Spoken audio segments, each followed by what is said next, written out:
नमस्कार दोस्तों, आप सभी का स्वागत है आपके अपने YouTube चैनल ज्ञान स्टडी LMP पर। दोस्तों, आज हम लोग सामान्य ज्ञान के कुछ इम्पॉर्टेंट प्रश्न करने वाले हैं। सामान्य ज्ञान में आज हम लोग संविधान को पढ़ेंगे, जिसमें राजनीतिक प्रणाली एवं लोक नीति को आज हम लोग पढ़ने वाले हैं। तो आइए क्लास में चलते हैं और आज के प्रश्नों को करते हैं। उससे पहले दोस्तों, अगर आप चैनल पर पहली बार आए हैं तो चैनल को सब्सक्राइब कर लें, साथ में बेल आइकन को अंडर प्रेस कर लें, जिससे अगली क्लास की जानकारी आपको मिल सके। तो अब आइए क्लास में चलते हैं और आज के प्रश्नों को करते हैं।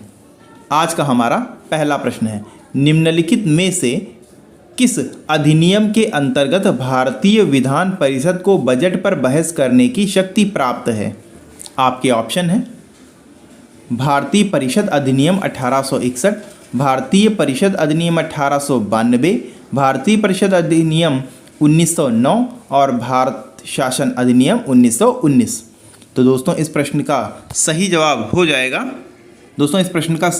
जाएगा भारतीय परिषद अधिनियम 1892, यानी बी ऑप्शन हमारा सही हो जाता है। 1892 के भारतीय परिषद अधिनियम ने विधान परिषद के कार्यों में वृद्धि की। इसके तहत बजट पर बहस करने की शक्ति दी, किंतु मतदान का अधिकार नहीं था। इस अधिनियम के तहत कार्यपालिका से प्रश्न एवं अनुपूरक प्रश्न पूछने की अनुमति दी गई। तो इस प्रश्न का बी ऑप्शन सही हो जाता है। आइए दोस्तों, अगले प्रश्न पर चलते हैं। अगला प्रश्न है, निम्नलिखित में से किस अधिनियम में कोलकाता में सर्वोच्च न्यायालय की स्थापना का प्रावधान किया गया था? आपके ऑप्शन है रेगुलेटिंग एक्ट 1773, पीठ का भारत अधिनियम 1784, चार्टर एक्ट 1813, चार्टर एक्ट 1833। तो इस प्रश्न का सही उत्तर हो जाएगा ऑप्शन ए, रेगुलेटिंग एक्ट 1773, यानी ए ऑप्शन हमारा सही हो जाता है। 1773 के रेगुलेटिंग एक्ट में कोलकाता में सर्वोच्च न्यायालय की स्थापना का प्रावधान किया गया था। सर एलिजा इम्फे इसके प्रथम मुख्य न्यायाधीश थे। तो इस प्रकार अगर आपसे प्रश्न पूछा जाए कि सर्वोच्च न्यायालय के प्रथम मुख्य न्यायाधीश कौन थे, तो इसका हो जाएगा सर एलिजा इम्फे, इसका सही जवाब हो जाएगा। आइए दोस्तों, अगले प्रश्न पर चलते हैं। अगला प्रश्न है, निम्नलिखित में से किस एक अधिनियम द्वारा भारत में संघीय न्यायालय की स्थापना की गई? आपके ऑप्शन है ए, भारतीय परिषद अधिनियम 1861, बी ऑप्शन में है भारत सरकार अधिनियम 1909, सी ऑप्शन में है भारत सरकार अधिनियम 1919 और डी ऑप्शन में है उपर्युक्त में से कोई नहीं। तो इस प्रश्न का सही उत्तर हो जाएगा ऑप्शन डी, उपर्युक्त में से कोई नहीं, यानी डी ऑप्शन हमारा सही हो जाता है। भारत में संघीय न्यायालय की स्थापना 1 अक्टूबर 1937 को भारत सरकार अधिनियम 1935 के अंतर्गत की गई थी। इसके प्रथम मुख्य न्यायाधीश सर मॉरिस ग्वेवर थे। उपयुक्त दिए गए विकल्पों में चूंकि 1935 भारत सरकार अधिनियम दिया नहीं हुआ है, इसलिए डी ऑप्शन हमारा सही हो जाता है। आइए दोस्तों, अगले प्रश्न पर चलते हैं। अगला प्रश्न है, केंद्र में द्वैध शासन किस अधिनियम के अंतर्गत स्थापित किया गया? आपकी ऑप्शन है 1909 के अधिनियम, भारत सरकार अधिनियम 1919, भारत सरकार अधिनियम 1935, भारत स्वतंत्रता अधिनियम 1947। तो इस प्रश्न का सही उत्तर हो जाएगा ऑप्शन सी, भारत सरकार अधिनियम 1935। तो सी ऑप्शन हमारा सही हो जाता है, सी ऑप्शन सही हो जाएगा। भारत सरकार अधिनियम 1935 के अंतर्गत केंद्र में द्वैध शासन एक नए अखिल भारतीय संघ की स्थापना तथा प्रांतों में द्वैध शासन व्यवस्था को समाप्त करने का प्रावधान किया गया है। केंद्र में द्वैध शासन के तहत संघीय विषयों को 2 भागों में बांटा गया, एक आरक्षित और दूसरा हस्तांतरित। भारत राज्य सचिव की परिषद को समाप्त कर दिया गया यहाँ से। तो इस प्रश्न के उत्तर की अगर बात की जाए तो सी ऑप्शन हमारा सही हो जाता है। आइए दोस्तों, अगले प्रश्न पर चलते हैं। अगला प्रश्न है, 1919 के भारत शासन अधिनियम की निम्नलिखित में से कौन सी प्रमुख विशेषता है? 3 दोस्तों कथन दिए हुए हैं आप, और उसके बाद आपके सामने उत्तर दिए हुए हैं, आपको इनको बताना है कौन कौन सही हैं। कथन 1 में है प्रांतों की कार्यकारिणी सरकार में द्वैध शासन की व्यवस्था। 2 में है मुसलमानों के लिए पृथक सांप्रदायिक निर्वाचन मंडल की व्यवस्था। और 3 में है केंद्र द्वारा प्रांतों को विधायिनी शक्ति का हस्तांतरण। तो इसमें दोस्तों 2 और 3 सही हो जाता है, तो इस प्रकार हमारा बी ऑप्शन सही हो जाएगा। बी ऑप्शन हमारा सही हो जाता है। आइए दोस्तों अगले प्रश्न पर चलते हैं। अगला प्रश्न है भारतीय विधान पालिका प्रथम बार द्विसदनीय बनाई गई। कब बनाई गई दोस्तों? 1892 के भारतीय काउंसिल एक्ट द्वारा, 1909 के भारतीय काउंसिल एक्ट द्वारा, 1919 के भारतीय सरकार अधिनियम द्वारा, और डी ऑप्शन में है 1935 के भारत शासन, डी ऑप्शन में 1935 के भारत सरकार अधिनियम द्वारा। तो दोस्तों इस प्रश्न का सही उत्तर हो जाएगा ऑप्शन सी, 1919 के भारत सरकार अधिनियम द्वारा। तो सी ऑप्शन हमारा सही हो जाएगा। 1919 के भारत सरकार अधिनियम द्वारा केंद्र में द्विसदनीय विधान पालिका की स्थापना की गई। ऊपरी सदन राज्य परिषद कहलाता था, जो 5 वर्ष के लिए होता था, और उसमें 60 सदस्यों में से 34 निर्वाचित तथा 26 जो है वो मनोनीत होते थे। निचला सदन केंद्रीय विधानसभा होती थी,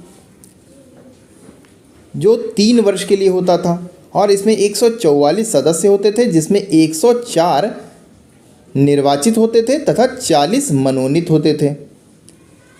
तो सी ऑप्शन सही हो जाता है। आइए दोस्तों अगले प्रश्न पर चलते हैं। अगला प्रश्न है राष्ट्रपति की अध्यादेश निर्गत करने की शक्ति प्रेरित है किससे है? भारत सरकार अधिनियम 1919, भारत सरकार अधिनियम 1935, भारत सरकार अधिनियम 1909, भारत शासन अधिनियम 1947। तो इस प्रश्न का बी ऑप्शन सही हो जाता है, भारत सरकार अधिनियम 1935।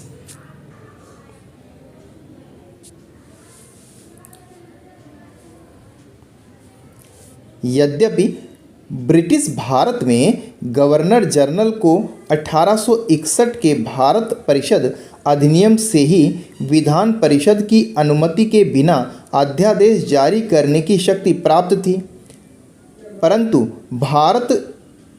भारतीय संविधान में राष्ट्रपति की अध्यादेश निर्गत करने की शक्ति अनुच्छेद 123